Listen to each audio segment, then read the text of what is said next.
Olá a todos, eu me chamo Felipe e nesse vídeo daqui eu vou resolver com vocês mais uma leva de questões que caíram no Exame Unificado da Pós-Graduação em Física, o EUF. Para ser mais específico, no vídeo de hoje eu vou resolver com vocês as questões de Física e Estatística que foram cobradas na segunda aplicação de 2023. Antes de a gente começar as resoluções de fato, as questões de fato, valem aqui dois comentários. O primeiro deles é, se você está se preparando para o Exame Unificado, te convido a acessar o site do canal na seção do Exame Unificado, uifisca.com.br/EUF. Nesse site você encontra um punhado de informações pertinentes para quem está se preparando para o Exame Unificado, como, por exemplo, você tem acesso a todas as provas antigas, juntamente com o formulário que é fornecido pelo Exame Unificado, além de ter informações quanto ao que é o Exame Unificado, qual que é a distribuição de questões com relação a cada tópico, para cada uma das grandes áreas, enfim, lá se encontra um punhado de informações relevantes, se você, claro, está estudando para o Exame Unificado.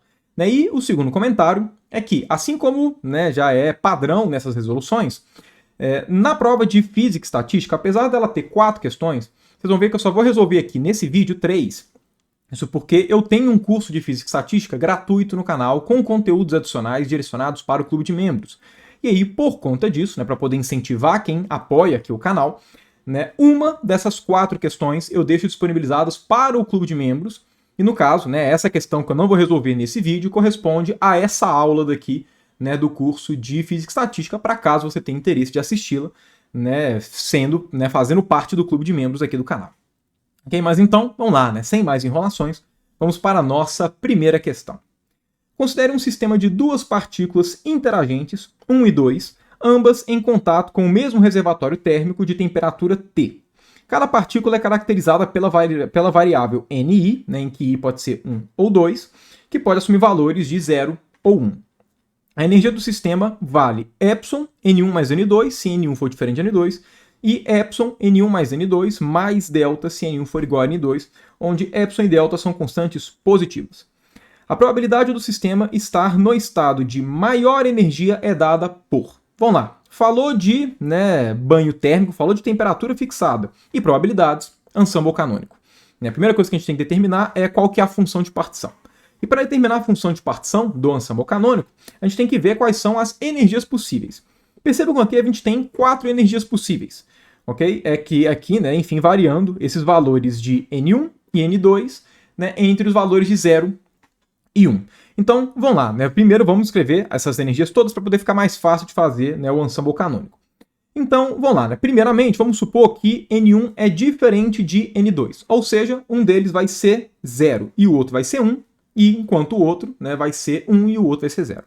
Então, vamos lá. Se eles são diferentes, significa que a gente pode ter as energias Epsilon, que multiplica, vamos lá aqui, Epsilon, que multiplica 1 mais 0, ou então Epsilon que multiplica 0 mais 1, que aqui no caso é N1 e N2 diferentes.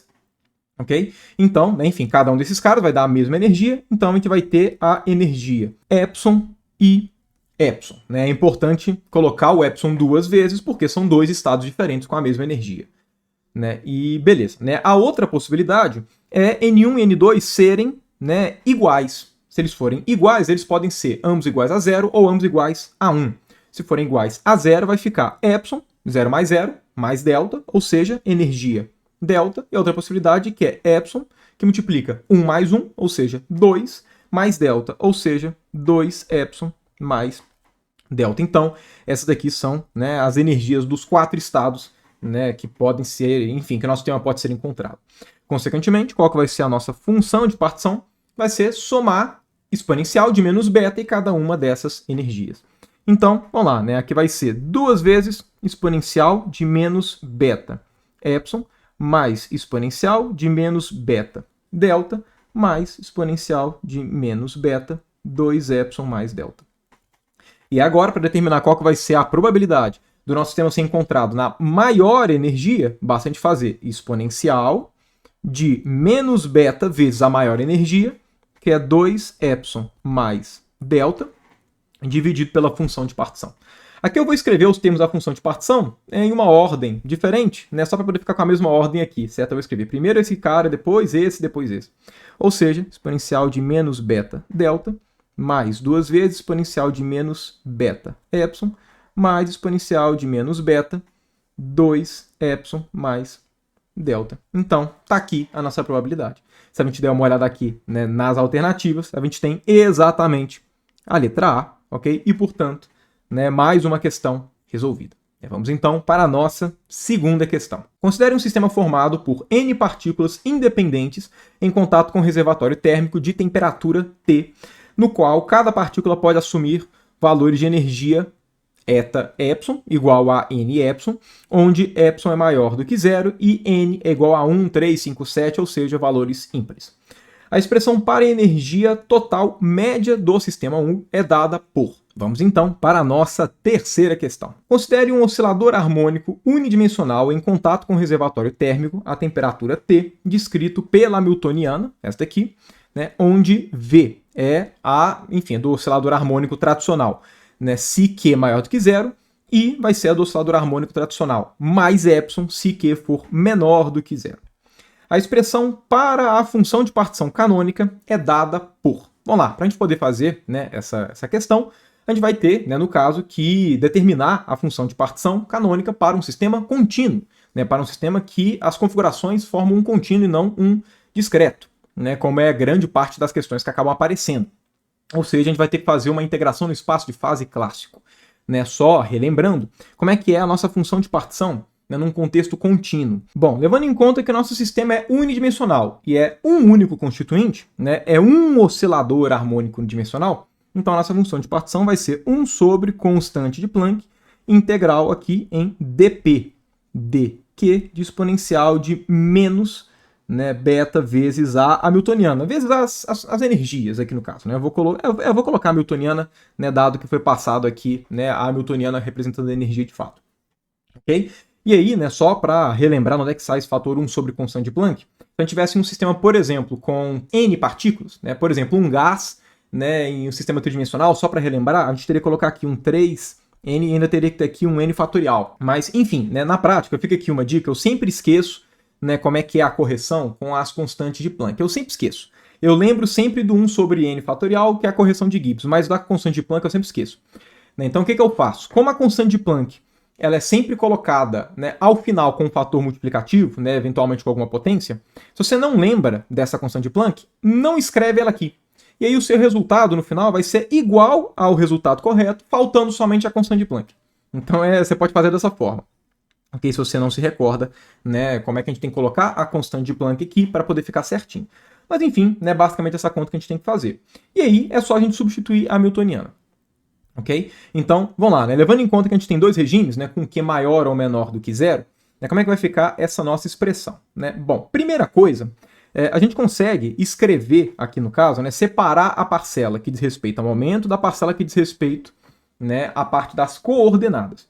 Ok? Isso porque, independente se Q é maior ou menor do que zero, isso não altera a integração nos momentos.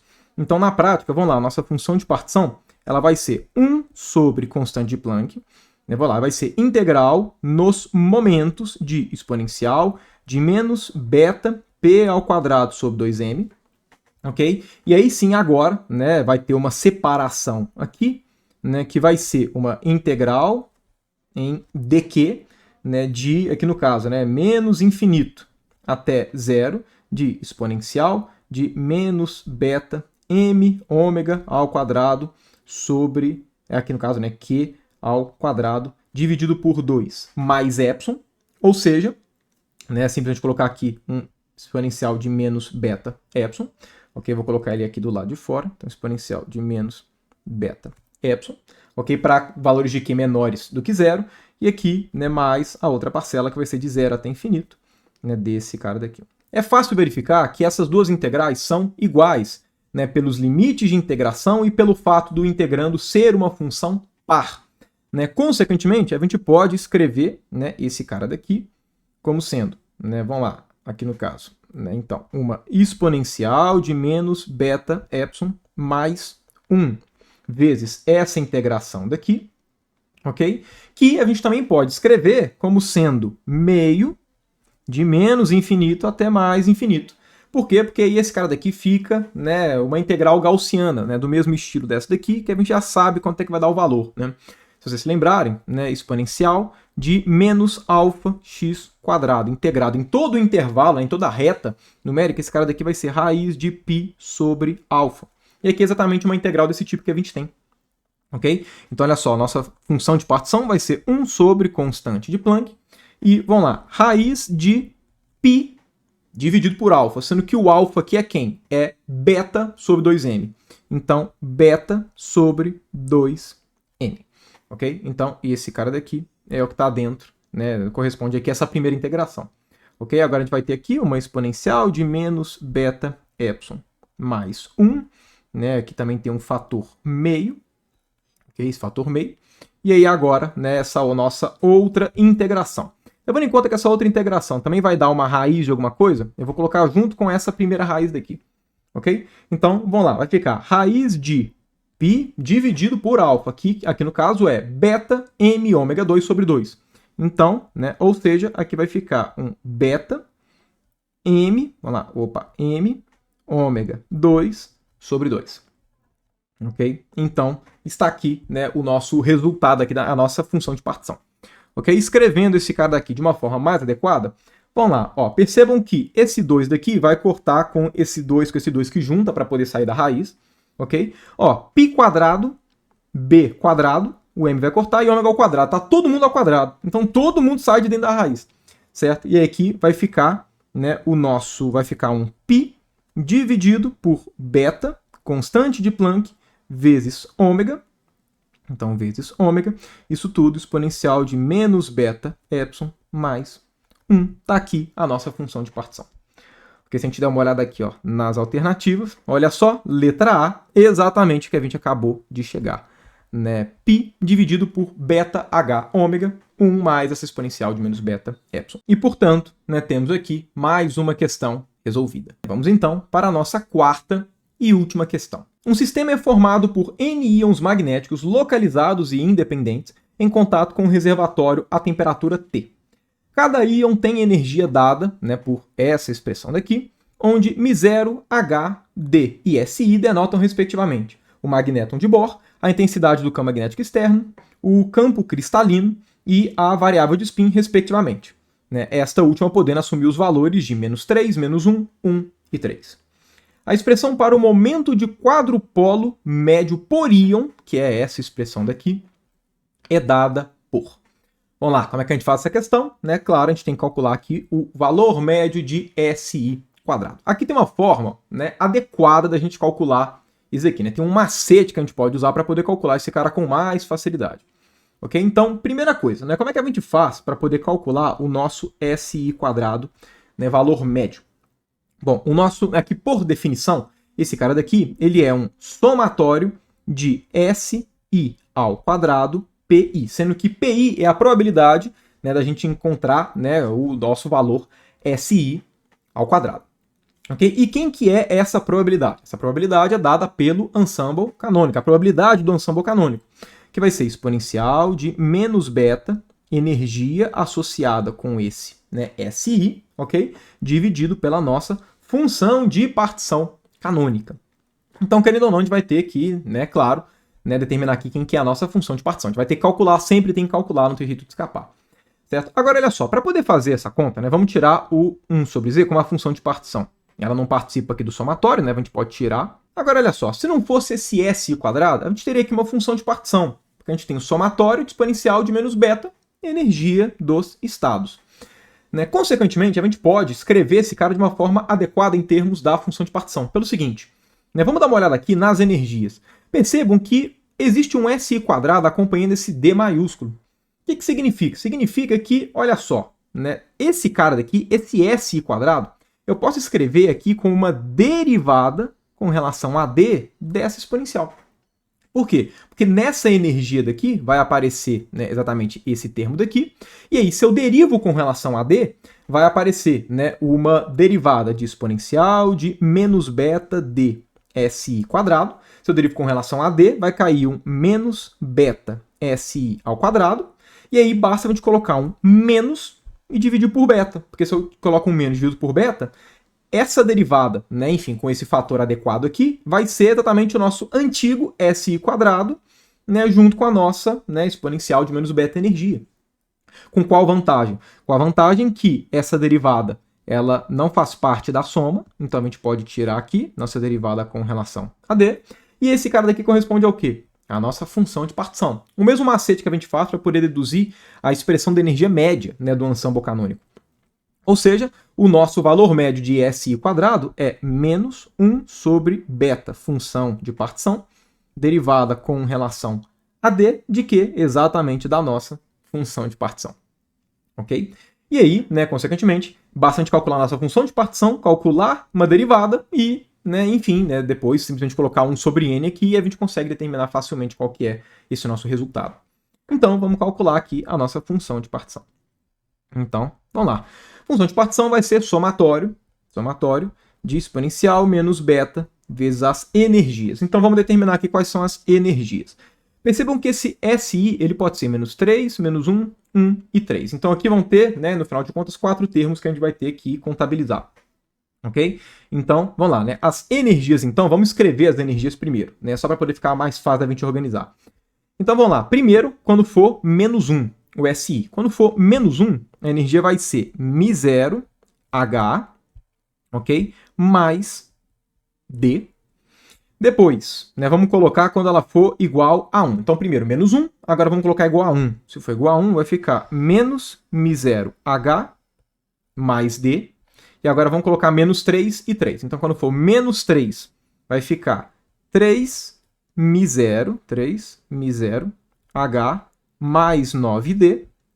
Ok? E se for, né, isso para o menos 3, e se for mais 3, vai ficar menos 3μ0H mais 9D. Consequentemente, a nossa função de partição vai ser exponencial de menos beta D, que multiplica exponencial de menos beta μ0H mais exponencial de beta μ0H, ok? Já, enfim, separando aqui essa parcela do D que vai aparecer para os dois, ok? Mais exponencial de menos 9 beta D, que multiplica, né? E aí aqui é a mesma coisa, só que, né, com o fator 3. Então, menos 3 beta μ0H mais exponencial de 3 beta μ0H. Perceba que esses dois caras daqui, entre parênteses, podem ser escritos em termos de cossenos hiperbólicos. E a nossa função de partição, ela é 2 vezes exponencial de menos beta D, cosseno hiperbólico de beta μ0H, mais 2 vezes exponencial de menos 9 beta D, cosseno hiperbólico de 3 beta μ0H. Tá aqui a nossa função de partição. Agora, um comentário importante é que essa função de partição, que eu calculei com vocês, é a função de partição para um único íon, e não para o sistema de N íons, né, que a questão colocou aqui, ó, formado por N íons magnéticos. Por que eu estou colocando a função de partição de um único íon? Porque, né, a questão está pedindo para a gente o momento de quadrupolo médio por íon. Né? No caso, se eu calculo, né, a nossa função de partição, né, para um único íon, o valor, né, que a gente vai chegar, né, quando a gente calcular esse cara daqui, o valor médio de SI quadrado, a gente vai ter o valor médio de SI quadrado por íon, que é a mesma coisa que pegar, né, o do sistema todo e dividir por N. Então, na prática, né, se a gente calcula, né, somente qual que é a função de partição de um único íon, esse valor médio daqui, né, o valor médio de SI quadrado, corresponde exatamente ao valor médio do quadrupolo. Ok? Pelo fato de a gente já estar calculando por íon, e aí não vai precisar dividir pelo N aqui, né, da quantidade de íons. E aí, para a gente determinar, né, quanto é que vai ser o valor médio de SI quadrado, o que a gente tem que fazer? Vamos derivar com relação a D, né, a nossa função de partição, e depois menos 1 sobre beta, função de partição. Então, vamos lá, derivada com relação a D da nossa função de partição. Vamos lá, esse cara daqui vai ser o quê? Né? Basicamente, onde tem D são nessas exponenciais. Ok? Então, vamos lá, o 2 vai continuar, né, em ambos os termos. Eu vou até colocar isso, o C2 aqui em evidência para todo mundo. Vamos lá, derivada da exponencial vai dar a própria exponencial vezes derivada do que está dentro. Então, menos beta, ok? E aí, volta aqui o nosso cosseno hiperbólico, ok? Agora, mais, e aí derivar com relação a D, vai ficar aqui, né, um menos 9 beta, exponencial desse cara todo aqui, né, enfim, né, acompanha, continua aparecendo aqui as nossas, né, nossos cossenos hiperbólicos aqui, ok? E, bom, vamos lá. Agora, o que a gente faz? Agora a gente divide por 1 sobre beta. Então, a gente divide por 1 sobre beta, negativo no caso, né? Então, tira esses caras aqui e aqui vai ficar positivo. E a gente divide pela nossa função de partição. Ok? E aí divide pela nossa função de partição. Então, simplesmente pega esse cara aqui de novo, de forma que a gente pode simplificar em cima e embaixo aqui por esse 2. Então, tá aqui o nosso derivado de z com relação a d, menos 1 sobre b vezes a função de partição. Agora, esse cara todo daqui corresponde ao nosso, né, SI ao quadrado médio por íon, porque a gente está levando em conta aqui, né, a função de partição, né, de um único íon. Consequentemente, esse valor médio, como eu já tinha comentado antes, corresponde exatamente ao nosso, né, ao valor, né, do momento de quadrupolo magnético, né, por íon que a questão perguntou. Então, já está aqui, na verdade, a nossa resposta. Né? Basta, no caso aqui, né, pegar qual que vai ser, né, a alternativa correspondente a esse cara. Né? Percebam que, né, a diferença do numerador para o denominador é só que esse termo que tem a exponencial de menos 9 beta d acompanha um 9 na frente. Okay? Se a gente for dar uma olhada aqui nas alternativas, olha só, exatamente a letra A. Né? A letra A é aquela que o numerador e o denominador são iguais, a não ser por esse fator 9 aqui no termo que tem exponencial de menos 9 beta d. Então, né, nossa resposta é a letra A. E temos aqui, né, as nossas 4 questões de física e estatística resolvidas.